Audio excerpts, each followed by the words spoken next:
Hello and welcome to Beyond Business, where we focus on the latest trends in the global economy. In this show, we're looking at the crossroads between culture, competition and power. We're asking whether the cultural influence of a country is reflected in its economic and political strength. It comes at a time when China is seen to be expanding its cultural ambitions. The Chinese government is funding hundreds of institutes across the globe. Let's take a closer look in this report. A quiet neighbourhood in Berlin, this is the Free University. It's also home to the Confucius Institute, rubbing shoulders here with other prestigious institutions. The institute opened in 2005 and mainly gives Chinese classes. Günter Lu is an engineering student and sees her future in China. I want to combine this with my studies and do my bachelor degree there.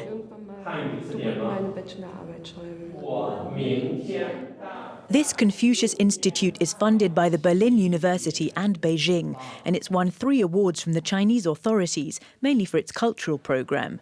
They put on exhibitions and film nights. 20 people have come to see A Touch of Zen, a classic by Wu Japan about the ideal Zen life. Calligraphy classes are also very popular. You don't only learn the beautiful script, but it's also an introduction into Chinese culture.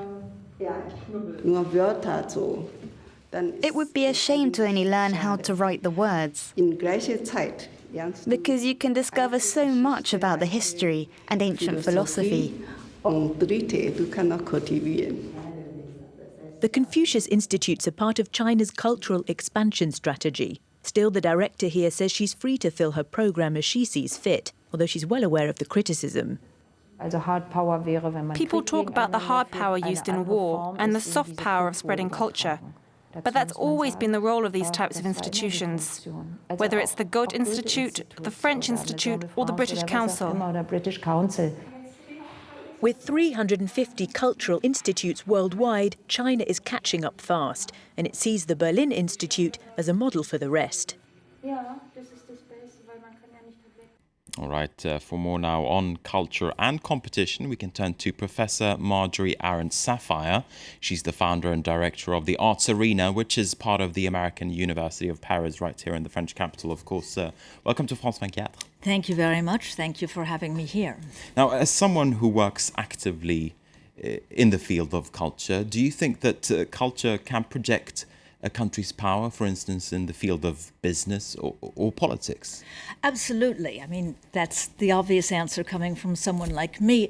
But what you just showed in terms of China suggested something special to me, which is the question of language, which is a very important part of culture. And if you're talking about business and finance, then language is extremely important. One of the great cultural exports of the Anglophone world has been its language. It's a huge advantage in the digital world, for example, and what the Chinese are doing. It's not just making people understand their culture. It also means that people learning their language are going to be able to go and work in China. It does affect their trade position. I usually think that exporting culture is always a great idea, and that one of the perfect examples comes from the country that we both live in, which is France. In the 19th century, the French absolutely exported their culture all over the world. The Alliance Française has been an extraordinary success, and I do think it changes the image of a country. When you see a country such as my own, where the exports are banking, business, sometimes war, sometimes other less desirable activities. And then you see the French, who are great exporters of arms, which is a business. But people don't think that when they think of France. They think of the great painters, they think of literature, they think of people who appreciate things. I think that it's not just soft power, but it softens the hard image of a country that otherwise might look, it's just looking out for its own interest in a harder world. Now, you speak there of soft power. In the report, we just heard it being juxtaposed to hard power, which I suppose it's military power, it's raw political power, if you will. It's to do with geopolitics. It seems as if you're saying that soft power, yes, it definitely works. I think it does. It might not always work in the way that the government wants it to work, because one of the most important things about soft power is that it can't be government controlled. As the person said in the film, they keep a certain distance. Obviously, being Chinese representatives, they have an instinct for where they can go and where they can't go. But I think that one of the important things about soft power is indeed that it is soft, that it's not just following a hard line, because if a government backs a cultural policy that's only to its political or financial interest, it won't be successful as a cultural policy.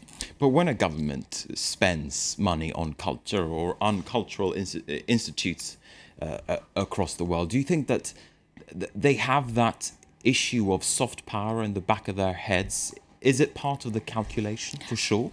I think it's a question of terminology. Today we talk about soft power or we talk about smart power as opposed to hard power. But I think that prestige is another word for it. And certainly when the French were spreading their culture in Latin America in the 19th century, they weren't sitting there saying, this is soft power. What it was, French prestige, what we want people to think of the French. So I think it's really branding, if you want, and it's imaging. And I think that on a first degree, it might not bring in lots of contracts, business, or anything like that. But in a second degree, the way a country's perceived by other countries is a very important factor, not just in the cultural area. And that's really what it does. And also, I was mentioning earlier about some countries are really beginning to take their own culture and export it, obviously, because there economically, tourism is a very, very major factor. I want to talk a little bit more about funding, because that is one of those issues that always come up when it comes to these cultural institutions and these cultural institutes. Before we continue our discussion, I just want to play you a clip, though, from the Chief Executive of the British Council. Let's listen in as he speaks about these issues. One of the things that we think is very important about the cultural relations organisations is that they have to be at arm's length from government. So, for example, we have funding from the British government, but we operate at an arm's length. We have conversations about what we should do, but we do not talk with the government about how we should do our work. So that independence we think is very important.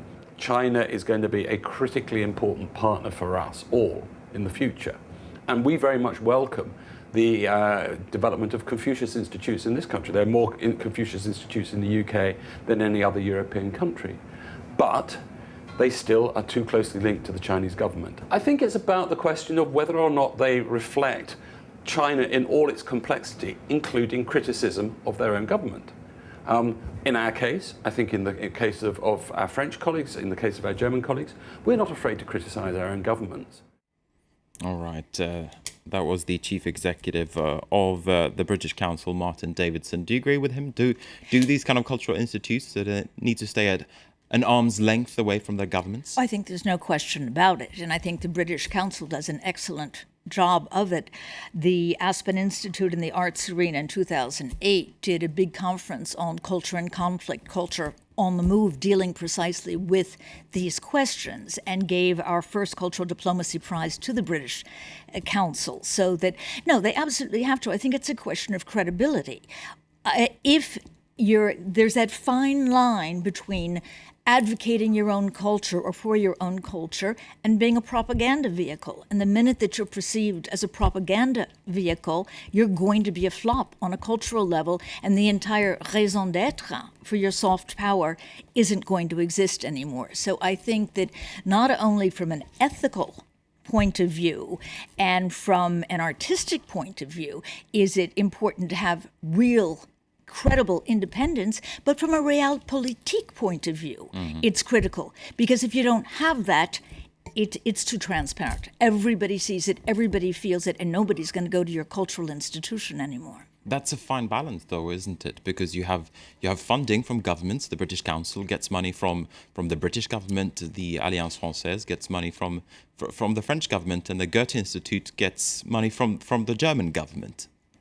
Yes, I think that smart governments recognize that giving money doesn't mean dictating policy to arts institutions. We're very complicated. I say we, as someone in literature, and artists in general are very complicated people, and we usually don't think we're employees of anybody. We're very independent. I have no work with a government, the arts arena works with and is part of the American University of Paris. But I think it's an analogous situation in that we are partially funded by the American University of Paris, for which we're very grateful, but we have full independence in terms of content and arts. And that's because any smart higher administration recognizes you can't do a cultural institution if you start dictating the culture. I just wanted to ask you there about, in the interest of transparency, how the arts arena is funded. You say that part of your funding does come from the American University of Paris. Only parts of our operational budget. I receive course releases for my directing the arts arena, and we have use of space at the American University of Paris. The rest of our funding for our programs, we don't have any funding from the university. That's where the separation is. Our programs are funded by Arts Arena membership program, by international foundations, the Florence Gould Foundation, the Danny Kaye and Sylvia Fine Kaye Foundation, the Jerome Robbins Foundation, etc., from contributions, and we do a lot of partnerships. When we partnered with the Aspen Institute, for example, there was a financial contribution from them and a content contribution from us. So that's really how we function. We're also very, very fortunate in that we've had people at the highest levels of cinema, dance, music, visual arts, etc. We don't pay honoraria. They have all volunteered to come and do an event or speak at the arts arena, which I think is a very good comment about artists in general in a very complicated world, and one of the reasons that I think that it's worth government investing in the arts. Indeed. Marjorie Arendt-Sapphire, thanks very much indeed for speaking to us. Thank you very much. And with that, we're going to wrap up this edition of Beyond Business. You're watching France 24.